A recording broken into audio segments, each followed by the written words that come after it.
ये पिक्चर कोई मामूली पिक्चर नहीं है, ये इंडियन ड्रीम की पिक्चर है। इस पिक्चर में प्राउड पेरेंट्स अपने दो लड़के और लड़कियों के साथ खड़े हैं और इन चारों ने यूपीएससी क्लियर किया है। सारे के सारे आईएएस या फिर आईपीएस हैं। अब ऑब्वियसली हम सब इनकी सक्सेस का सीक्रेट जानना चाहते हैं, लेकिन एक और फैमिली है जिनके साथ कुछ सिमिलर हुआ है। ये तीनों भाई बहन पहले आईआईटी में गए, फिर आईएम में गए और इनमें से एक बहन दिव्या मित्तल आईएएस बनी। दिव्या मित्तल की दो लड़कियां हैं और उन्होंने खुद डिकोड करने का सोचा कि एक्चुअली में इनकी फैमिली के साथ ऐसा क्या हुआ है कि वो तीनों सक्सेसफुल बनी। और उन्होंने इस चीज को एक्सप्लेन करने के लिए 13 ट्वीट्स किए कि पेरेंट्स अपने बच्चे को कैसे पालें ताकि वो सक्सेसफुल बने। ये 13 ट्वीट्स बहुत फेमस हुए। इन 13 ट्वीट्स में से सेकंड ट्वीट में दिव्या ने लिखा था, बच्चों को हमेशा बताओ कि वो कुछ भी कर सकते हैं। ये स्टेटमेंट उन्हें इतनी बार बोल दो कि वो इस स्टेटमेंट पर यकीन करने लग जाए और यही उनकी डेस्टिनी बन जाएगी।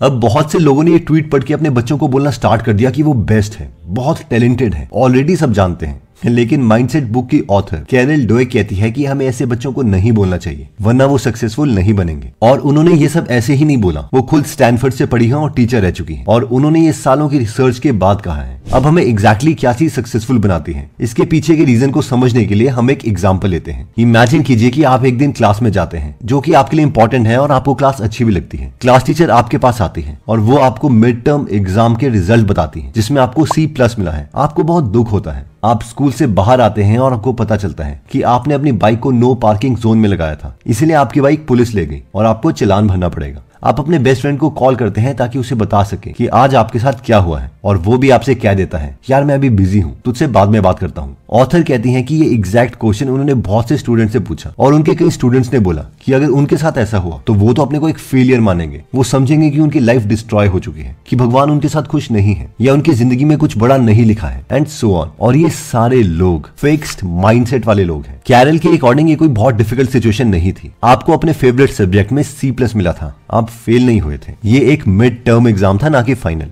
बाइक का चालान हुआ था, ना कि आपकी बाइक कोई चुरा के ले गया था। और क्या पता आपका फ्रेंड सच में बिजी हो। इस तरह के माइंडसेट को कहा जाता है फिक्स्ड माइंडसेट। ये वो लोग हैं जिनके पेरेंट्स ने उन्हें बचपन से कहा होता है, तू यार बेस्ट है, तुझे सब आता है, तू पहले से ही टैलेंटेड है। इस चीज को प्रूव करने के लिए ऑथर ने एक रिसर्च करी। उन्होंने काफी सारे स्टूडेंट्स को बुलाया और उन्हें पजल सॉल्व करने को दिए। धीरे धीरे पजल की डिफिकल्टी का लेवल इंक्रीज किया गया। रिसर्चर्स ने नोटिस किया कि कई बच्चे पजल की डिफिकल्टी लेवल को देख के बहुत खुश हो रहे थे। वो कह रहे थे कि मजा तो अब आएगा। और कई बच्चे उठ के अपने टीचर से कहने लगे, हमें लगा कि आप कुछ हमें नया सिखाएंगे, और वो पजल को क्विट करके चले गए। हैरानी की बात यह थी कि क्विट करने वाले बच्चों में से वो बच्चे भी थे जो क्लास के टॉपर्स थे। यानी कोई और रीजन है जिससे सक्सेस डिफाइन होती है, और वो है ग्रोथ माइंडसेट। ग्रोथ माइंडसेट का मतलब है कि हमें पता है कि हम किस चीज में अच्छे नहीं हैं, और हमें यह भी पता है कि अगर हम मेहनत करेंगे तो उसमें हम बहुत अच्छे हो जाएंगे। हम ये नहीं सोचते कि हम पहले से टैलेंटेड हैं, और ना ही हम ये सोचते हैं कि भगवान ने बचपन में किसी को इंटेलिजेंट बनाया है। और जो लोग ये सोचते हैं वो फिक्स्ड माइंडसेट वाले लोग हैं। इन शॉर्ट, अगर हमें खुद का या किसी और का ग्रोथ माइंडसेट बनाना है तो हमें खुद को या उनको ये बोलना है कि वो पहले से टैलेंटेड नहीं है। हमें कहना है कि you are not smart enough yet. यानी बेशक आज वो इस चीज में अच्छे नहीं है, लेकिन अगर वो मेहनत करेंगे वो अपनी मेहनत से किसी भी चीज में बेस्ट बन सकते हैं। नेक्स्ट पॉइंट कहता है कि choose your goals carefully. Japan के सेकंड लेफ्टिनेंट हीरो ओनोडा और उनके लोगों को 1944 में ऑर्डर मिले कि फिलीपींस के ल्यूबोंग नाम के आइलैंड में जाओ, और वहां पर जब अमेरिकन फोर्सेज पहुंचेगी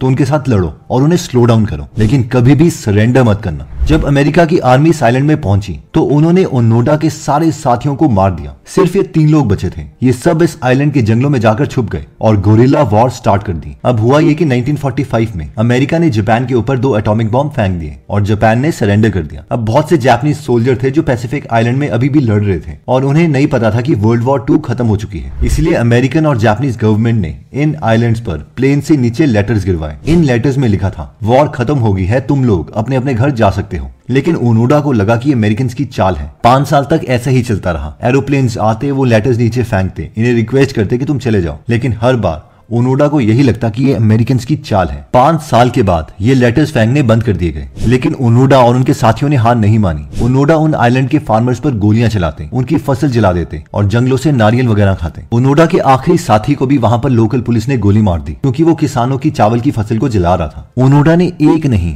2 नहीं, पूरे 27 सालों तक हार नहीं मानी जब तक उसका कमांडर वहां नहीं आया और उसकी ऑलमोस्ट पूरी जिंदगी इसी झूठी लड़ाई में चली गई। तो इस स्टोरी का पॉइंट यह है कि ओनोडा की तरह हम भी झूठी चीजों की लड़ाई में अपने मैक्सिमम जिंदगी गुजार देते हैं। इसलिए अगर हमें कोई लाइफ में गोल चूज करना है और हमें पता है कि उस गोल को अचीव करने के लिए हमें अपनी लाइफ का मेजर साइजेबल पोर्शन सेक्रीफाइस करना होगा, तो हमें पक्का कर लेना चाहिए कि जिस गोल को हम चूज कर रहे हैं वो रियल हो। नहीं तो हो सकता है कि हम भी ओनोडा की तरह अपनी जिंदगी के 27 साल तक वो लड़ाई लड़ते रहे जिसकी कभी जरूरत ही नहीं थी। नेक्स्ट पॉइंट आता है do something principle. Subtle art of not giving a fuck book के ऑथर मार्क मेंसन कहते हैं कि जब वो स्कूल में थे तो उनके मैथ्स टीचर ने उन्हें एक सीक्रेट बताया था, और वो सीक्रेट ये था कि अगर तुम किसी क्वेश्चन को देख रहे हो और उसका आंसर तुम्हें नहीं आ रहा है तो उसे देखने के बजाय कम से कम उस क्वेश्चन को दोबारा से कॉपी पर ही लिख लो। अब कई लोग बोलेंगे कि ये क्या बकवास आइडिया है कि क्वेश्चन को ही लिख लो, लेकिन माँ कहते हैं कि हाँ ये चीज काम करती है। इससे होता यह है कि प्रॉब्लम को लिखने से ही सोल्यूशन आने लगते हैं और कम से कम वो क्वेश्चन उतना डिफिकल्ट नहीं लगता। इवन कि मार्क ने इसे अपनी लाइफ में भी यूज किया है। मार्क बहुत शर्मीले थे और अगर उन्हें पार्टी में किसी से बात करनी होती थी तो वो सोचते थे कि ठीक है मैं सिर्फ एक कदम उस इंसान की तरफ चलता हूँ, फिर एक कदम चल के वो उसकी तरफ दूसरा कदम चलते, फिर तीसरा कदम एंड सो ऑन, और ऐसे करते करते वो उस इंसान के पास पहुंच जाते। उसके बाद वो सोचते कि हाँ मैं इसके साथ एक सेंटेंस बोल लेता हूँ, और फिर वो उससे कुछ सेंटेंस बोलते हैं जैसे कि हाय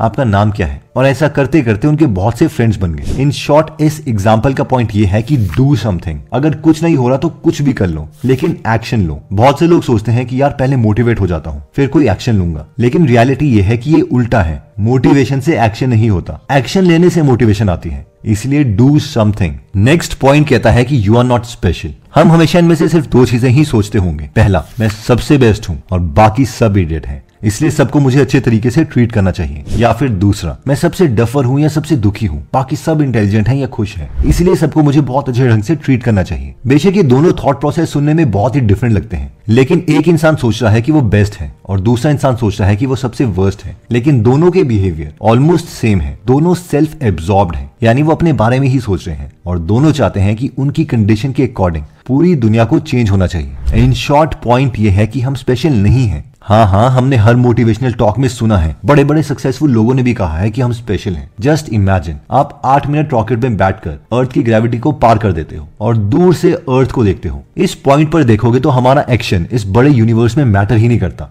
इस गोले से बाहर निकलकर कुछ मैटर नहीं करता। कौन बेस्ट क्रिकेटर है, कौन बेस्ट पोएट है, कौन रिचेस्ट इंसान है, या फिर कौन IIT का टॉपर है। इस अनइमेजिनेबल बड़े इन्फिनाइट यूनिवर्स में हमारे बड़े से बड़े एक्शन भी बहुत छोटे हैं। इसलिए अगर हमें डर लगता है कि यार अगर हम स्पेशल नहीं है तो फिर जीने का क्या फायदा, तो इस थॉट से डरने की जरूरत नहीं है। ये एक्चुअल में बहुत ही स्ट्रेस रिलीजिंग थॉट है, और वो ये है कि कोई भी स्पेशल नहीं है, मैं भी नहीं। इसलिए हम बहुत स्पेशल बनने के चक्कर में जो स्ट्रेस ले रहे हैं उसे हम रिलीज कर सकते हैं। नेक्स्ट पॉइंट कहता है कि अंडरस्टैंड डर्निंग क्रूगर इफेक्ट। ये इफेक्ट कहता है कि जो इडियट होते हैं वो हमेशा सोचते हैं कि उन्हें सब पता है, लेकिन जो इंटेलिजेंट लोग हैं वो खुद को इडियट समझते हैं। उन्हें लगता है कि उन्हें बहुत सी चीजें नहीं पता। फॉर एग्जाम्पल, जो स्कूल स्टूडेंट्स पढ़ाई में अच्छे भी नहीं होते वो सोचते हैं कि वो बहुत अच्छे हैं। जो थोड़े ओवरवेट इंसान होते हैं वो सोचते हैं कि वो उतने भी मोटे नहीं है। बट सवाल ये है कि ऐसा होता क्यों है। इस कॉन्सेप्ट को समझने के लिए हमें ये क्वाड्रेंट समझना होगा, जिसमें 4 चीजें हैं। पहला क्वाड्रेंट आता है नोन नोन्स, यानी वो चीजें जो हमें पता है, हमें आती हैं। फॉर एग्जाम्पल, मुझे पता है कि मुझे कार चलाने आती है। दूसरा है नोन अननोन्स, ये वो चीजें हैं जो हमें पता है कि ये चीजें हमें नहीं आती।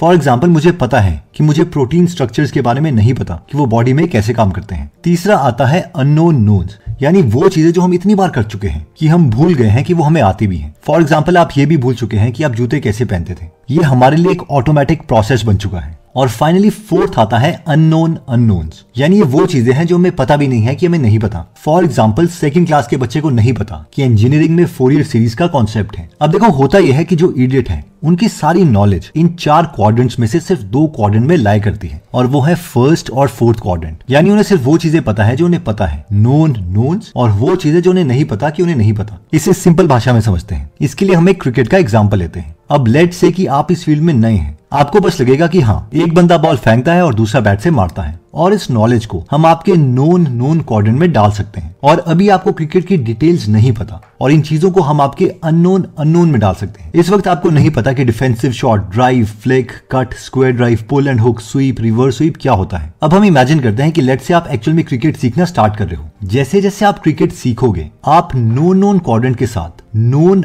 अननोन क्वाड्रेंट में भी आ जाएंगे, क्योंकि हमें पता चलता रहेगा कि क्रिकेट में और भी चीजें हैं जो हमें नहीं पता, जैसे कि ये सारे कॉम्प्लेक्स शॉट और बॉलिंग एक्सेट्रा। अब जब जब एक साल आपका क्रिकेट सीखते हुए हो जाएगा तो आपकी कुछ नॉलेज थर्ड क्वाड्रेंट में भी शिफ्ट होने लग जाएगी, यानी अननोन नोन्स, यानी स्क्वायर ड्राइव स्वीप जैसे कॉम्प्लेक्स शॉट्स आपकी एक सेकंड हैबिट बन जाएंगे और इसके बारे में आप कॉन्शियसली सोच भी नहीं रहे होंगे। इस मूवमेंट में आप फोर्थ क्वाड्रेंट यानी अननोन नोन्स में भी होंगे, क्योंकि आपको ये पता चलना स्टार्ट हो जाएगा कि अभी क्रिकेट में बहुत सी चीजें हैं जो आपको नहीं पता। आप क्रिकेट की बाकी एक्सपर्ट से बात करना स्टार्ट कर दोगे, उनसे पूछोगे कि इसमें और क्या क्या होता है और किस तरीके से कॉम्प्लेक्स बॉल्स करवा सकते हैं। अब इन दोनों सिनेरियो में अगर हम 4 क्वाड्रेंट सामने रखें तो हम देख सकते हैं कि एक इडियट इंसान खुद को इंटेलिजेंट क्यों समझता है, क्योंकि उसकी नॉलेज सिर्फ क्वाड्रेंट 1 और क्वाड्रेंट 4 में होती है, जबकि एक इंटेलिजेंट आदमी की नॉलेज चारों क्वाड्रेंट में होती है और उसे पता चल जाता है कि अभी तो बहुत कुछ है सीखने को। दोस्तों, इस वीडियो को बनाने के लिए हमने मार्क मेंशन की बुक द